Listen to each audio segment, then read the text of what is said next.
Van Sciver here at MegaCon 2008. Let's talk about comics. I don't know, I just grew up like with no money at all. My family was always poor, and comic books were something that I could afford to get. Whereas other kids had Ataris and ColecoVisions and things like that.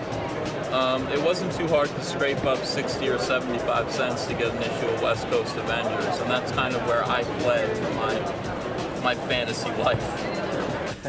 Probably the first thing that I can remember comic book wise was probably actually the first thing I can remember ever watching on TV was the George Reeves black and white Superman. I remember as a little kid two things very vaguely, but I do remember them is Superman in black and white and Popeye. The old X-Men cartoon that came out during the 90s with all the Jim Lee designs. I started watching that when I was young, and it got me sold on comics. My favorite characters were the Fantastic Four at first. And I fell in love with them after I read Chris Claremont and John Bogdanov's X-Men vs. Fantastic Four miniseries from around 1987. And there was something so, and this kind of stayed with me. You know, John Bogdanov wasn't afraid to kind of draw kind of morbid images. My favorite story right now is Kick-Ass by Mark Millar and John Romita Jr. And probably my favorite character is Deadpool, the Merc with a Mouth. He talks in third person and breaks the fifth wall, and he's just kooky and crazy, and he kills people. It's awesome. Favorite story? Probably this is probably one of my books right here. Brad Meltzer's Identity Crisis. Rags and Michael did the art and the ink in here. The art, the inks, the story in general is just totally out of sight. It really put my faith back in comics over the last 5 or 6 years, actually the last 10 years. This book has everything. It's like definitely not for kids, but it kind of shows the human side of superheroes in a not so superhero way.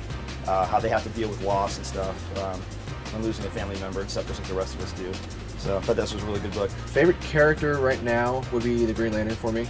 Story-wise, the recent Sinestro Corps story where they just did a big war between, rival fractions of Green Lantern and, all the different bad guys. That was really good. What got me reading Green Lantern was actually when the first Green Lantern that's been around for ages went and became a bad guy. So it kind of brought me into reading a lot of DC books and stuff like that. In the last 10 years, probably the worst story that I read was Spider-Man the Other. I know everybody's mouths are dropping open right now. They're going, I loved it. I hated it. Probably All-Star Batman and Robin. Frank Miller can't write to save his life. So sad. The worst story that I ever read was the recent One More Day with Spider-Man and the whole leading into the brand new day.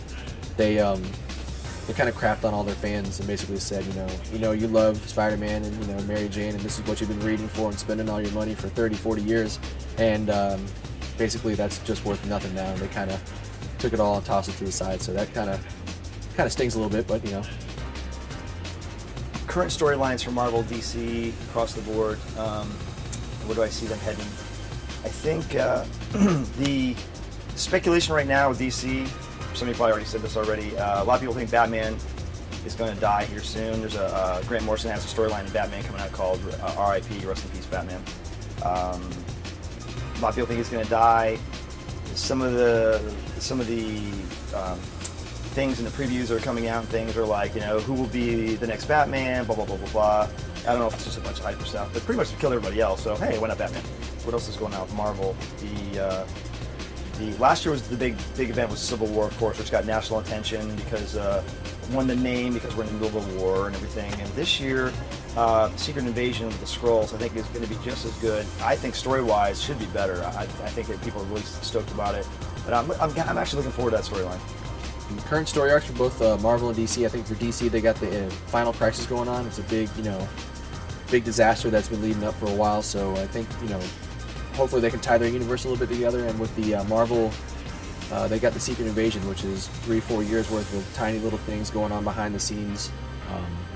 Again, hopefully they'll wrap everything up because we need to move on past the dark and dingy comics and go back to superheroes having fun and everything. It seems like the companies are trying to copy each other, because like Marvel is trying to do like a similar Crisis on Infinite Earths that DC did years ago, but instead of altering reality, they're kind of just taking each title bit by bit and restarting it. You see that in like Captain America and Spider-Man and even the X-Men. Well, I don't know much about what's going on with Marvel, you know. I know they have something going on about the Skrulls, which bores me. I honestly, I can't imagine anything more boring than a story where it's like, you know, all these characters that you thought were these characters, well, they're not. It's like, I don't care then. Why did you even tell me about it? Skrulls sound like an irritating concept to me. I think I'm one of those like old-fashioned guys, so I think I prefer my comics in the books and everything. I see possibilities in the internet comics, but there's just something about, you know, having a book and, you know, whether you're laying on the couch or, you know, whatever, however you choose to read your books, I think in the end having that book in your hand is still going to be something that a lot of the older fans can connect with. Maybe the younger people will actually like the internet, but somehow I don't see the internet comics going too well. Personally, I'd rather read it in my hand because I think the age of the internet, as great as that is, there's just something about having the comic in your hand and, you know, just being able to read it and be able to recall it without having to turn on your computer. It's not just about the stories and art. It's also about the fun of collecting something and acquiring a whole run of you know, a book that you enjoy that the internet and digital comics will never fulfill. I don't think it'll work.